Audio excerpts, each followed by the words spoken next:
Mark Carney's Liberals are continuing to get absolutely hammered during question period. I got another clip here for you guys. It's from Canada Proud. This is clipped right from Parliament. I actually missed it. I didn't see this part of it, but you're going to really enjoy it. So it says, watch, Conservative MP Kyle Seaback dismantles the Carney Liberals. So we're going to have a look at this.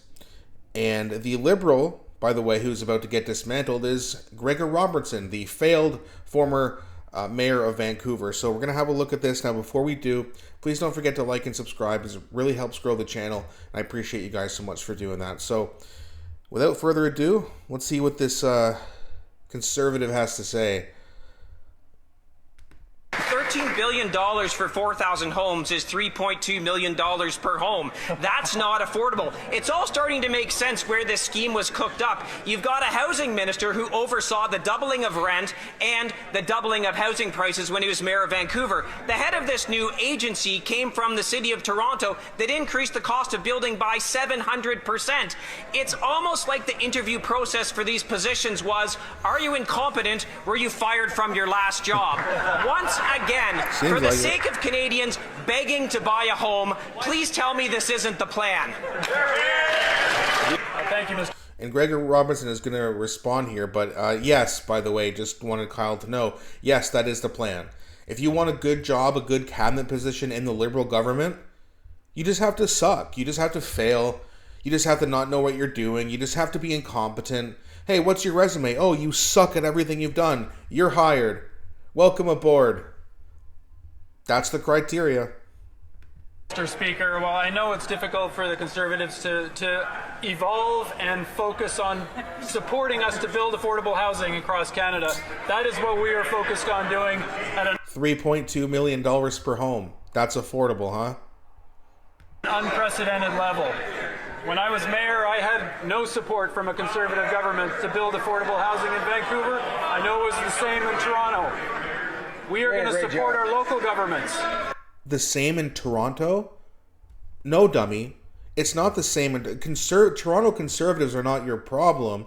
You are your problem. And now it's not happening in Toronto. You're in Ottawa, sir. And you're part of the federal government, not part of the Toronto judicial government.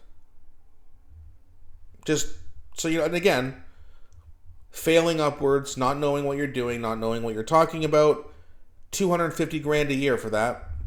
That's what the Liberal Party gives people. We are going to build in Montreal 20,000 homes on the Namur Ipo, on the site in the middle of the city. We are going to see remarkable progress on this front, Mr. Speaker. Yeah. We are going to see this in the future, eventually, one day. Give me a break, man. Like, how many times... I don't understand what Liberals don't understand about what I'm about to say. If your track record is 10 years of making everything that suck more, no one should believe you when you say things. Now, if you're to say, hey, I know we have a new government, they keep saying that because it's not really a new government. It's new, but it's worse. But the reason they keep saying that is because, hey, this is not like last time. We're actually going to do what we say. We are going to help Canadians this time. We're not going to destroy the country this time, guys. That's what they're trying to say. But again, we should be holding Liberals to account. We should be holding them to a certain high standard, like we should be holding all politicians to. I don't believe you until you do it. So stop bragging about it until it's done. Stop bragging about your letters of intent, your promises, the fact that you've got an office building to talk about things, to have meetings about projects that'll be built one day down the road, someday, hopefully. Just do it. Don't take extended vacations. Get a deal done when you say you're going to get deals done and make progress. Mark Carney said, I'll be judged at what happens in the grocery stores. Take a trip to the grocery store. What's happening? It's getting worse. At least in some items it's getting worse, like meat, which we all need. Well, don't tell a vegan that, but either way. It's just, they expect you to believe their theater.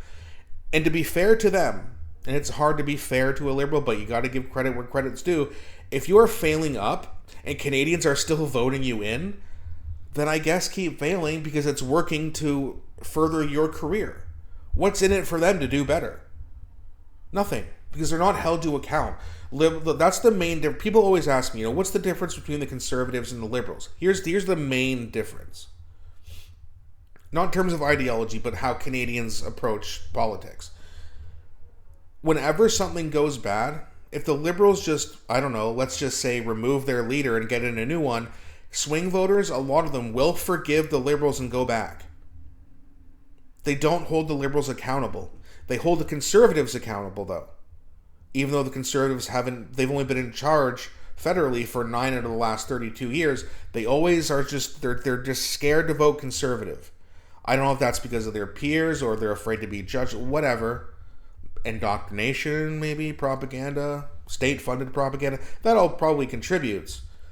But they always just, okay, it's safe to, Trudeau's gone, it's safe to vote Liberal again. It's safe now, guy. This is a new government. Oh, Mark Carney, this nice old man. That's what they always do. But the Conservatives, they have to basically do everything right to get in. And yes, they don't do everything right, and they have to do better, especially persuading young people in particular to get out and vote.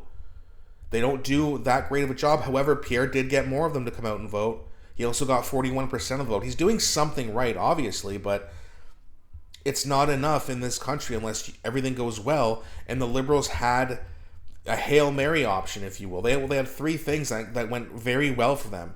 The Trump tariffs, the NDP completely crashing out, and then mainstream media helping the Liberal government convince people that Mark Carney's this new guy and he's the best guy to deal with Trump and yada yada yada, even though there's no evidence for it. They look at his resume and say, oh, look at his resume. Okay, again, failing upwards. Ask people in the UK how he did as their, I can't remember the official title, but he was like a huge banker over there. The Bank of England. I think he was the CEO of the Bank of England, if I'm not correct. He failed. All he did was print money over there.